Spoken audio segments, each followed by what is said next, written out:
Hey everyone, it's me Hamza and you are watching HT Reacts. Welcome back to the channel. But इस कैसे हैं आप सब? ठीक ठाक हैं, उम्मीद करता हूँ अच्छे होंगे, खैर खैरियत से होंगे, इंजॉय कर रहे होंगे। और आज हम बात करने वाले हैं इकॉनमी की। वीडियो का टाइटल बता दूं पहले, मैंने ट्रांसलेट किया है कि डॉलर के चक्रव्यूह यानी चक्कर में फंसा भारतीय रुपया बनेगा इंटरनेशनल करेंसी। यानी अ, एक तरफ इंडियन रुपी है जो कि आज एक इंटरनेशनल करेंसी बनने जा रहा है, और एक तरफ पाकिस्तानी रुपी है जिसको अपने सर्वाइवल के ही लाले पड़े हुए हैं। यानी one of the worst performing currencies of Asia कहा जा रहा है इसको। तो ये किया धरा तो सारा हमारा ही है, जो हमारी करेंसी का ये हाल है। लेकिन आप ये देख लें कि उस तरफ के हुक्मरान या पॉलिटिशियंस भी हैं जिन्होंने अपने रुपये को अब इंटरनेशनल करेंसी बना दी है। आइए देखते हैं, वीडियो देख लेते हैं, मज़ीद कमेंट्स फिर करेंगे। शुरू करते हैं 3 2 1 एंड गो। डॉलर को चक्रव्यूह में फंसा भारत का रुपया बनेगा इंटरनेशनल करेंसी। दोस्तों, इस समय दुनिया में लगभग 185 करेंसीज हैं, लेकिन इनमें से बहुत ही कम करेंसीज ऐसी हैं जिन्हें ग्लोबली एक्सेप्ट किया जाता है। सबसे ज्यादा एक्सेप्ट की जाने वाली करेंसी तो डॉलर ही है, लेकिन इसके इतर दिरहम, रूबल, यूरो, पाउंड, येन और कुछ एक और भी करेंसीज हैं जिनमें ट्रेडिंग करने के लिए बहुत से देश कंफर्टेबल हैं। लेकिन रुपया अभी तक उन्हीं करेंसीज में शामिल हैं जिसमें केवल देश के अंदर ही लेन देन किया जाता है। देश के बाहर इसे कोई मान्यता नहीं मिलती, और अब रुपया डॉलर और यूरो जैसी करेंसीज के सामने बहुत वीक भी हो चुका है। लेकिन अब भारत सरकार अपने रुपये को मजबूत करने के लिए अलग अलग पॉलिसीज लेकर आ रही है। दूसरे देशों के साथ संधियां हो रही हैं ताकि इंडियन रुपी को भी ग्लोबली एक्सेप्ट किया जा सके, और रुपीस को इंटरनेशनल करेंसी बनाने के लिए डॉलर को अपने चक्रव्यूह में फंसाया जा रहा है। अब ज्यादातर देश जान चुके हैं कि डॉलर की डोमिनेंस का नुकसान बहुत ज्यादा है। मौका देखकर भारत ने विश्व को यह दिखाना शुरू कर दिया है। डॉलर की बजाय रुपए में अगर ट्रेड किया जाए तो उसके बहुत से फायदे हो सकते हैं। रुपए को सभी के लिए ओपन कर दिया गया है और रुपी पेमेंट को सेफ बना दिया गया है।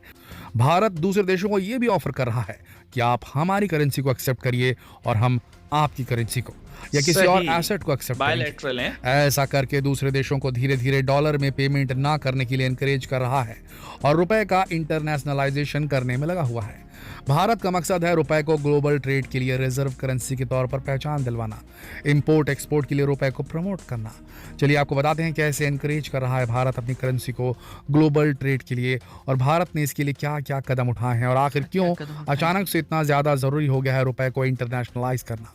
दोस्तों, डॉलर के अगेंस्ट रुपए की घटती बढ़ती कीमत तो लगी रहती है, लेकिन इस बार ही क्यों भारत सरकार इतनी चिंतित है और रुपए को ग्लोबल ट्रेड के लिए प्रमोट करने को लेकर? दोस्तों, उसका सबसे बड़ा कारण है रुपए का वर्स्ट परफॉर्मेंस, जो इंडियन गवर्नमेंट के लिए किसी अलार्म से कम नहीं था।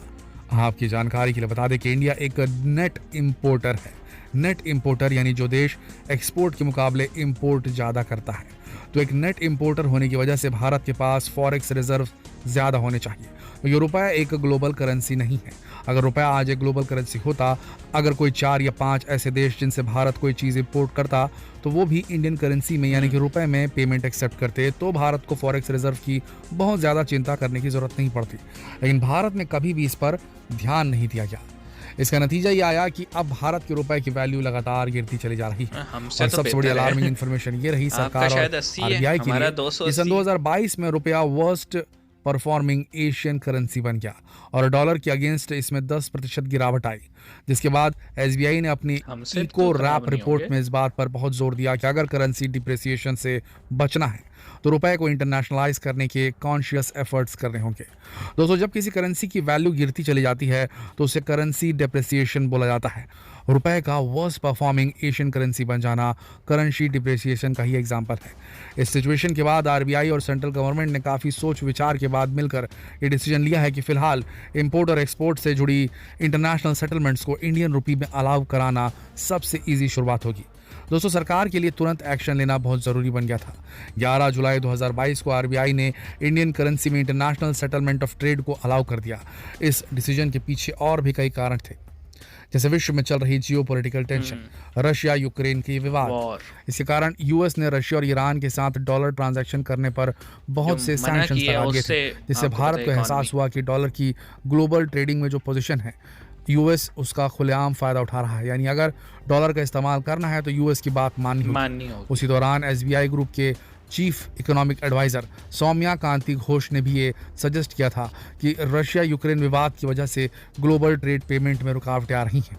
ऐसे में ये एक अच्छी अपॉर्चुनिटी है जब स्मॉलर एक्सपोर्ट पार्टनर्स के साथ एक्सपोर्ट सेटलमेंट रुपए में किए जा सकते हैं। इसके बाद आरबीआई ने वॉस्ट्रो अकाउंट्स को इंट्रोड्यूस किया। ये इंडियन बैंक्स में एक स्पेशल रूपी अकाउंट है जिसके ज़रिए इंडियन इंपोर्टर्स रुपए में पेमेंट कर सकते हैं इंटरनेशनल एक्सचेंज रेट्स पर। इसके लिए जिस देश के निवासी को पेमेंट करनी है उसका इंडियन बैंक में वॉस्ट्रो अकाउंट होना चाहिए।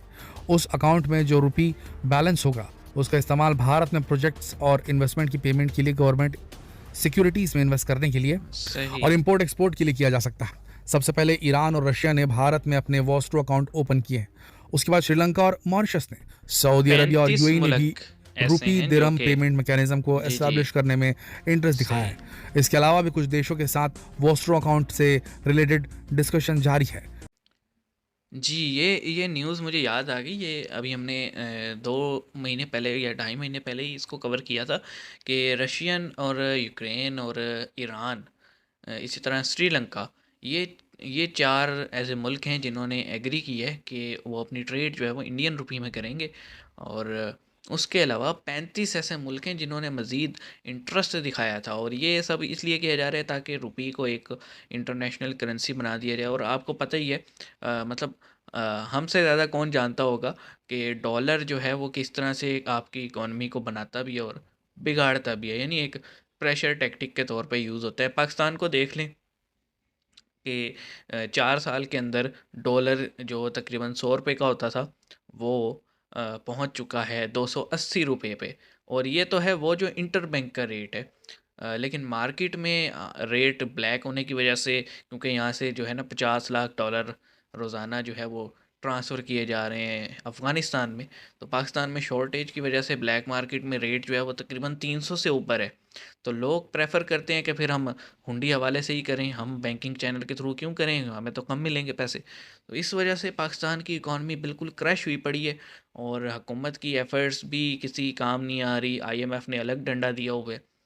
तो मेरे ख्याल में इंडिया जो कि ऑलरेडी बहुत ज़्यादा स्ट्रॉन्ग है इकोनॉमिकली और रिज़र्व के हवाले से भी, लेकिन उसने फोरकास्ट कर ली है कि जिस तरह से ये मैनिपुलेट करते हैं ना अमेरिका अपने इस एडवांटेज को, और लोगों को इस टैक्टिक को यूज़ करते हुए प्रेशराइज करते हैं, उससे बाहर निकलने वाली बात है।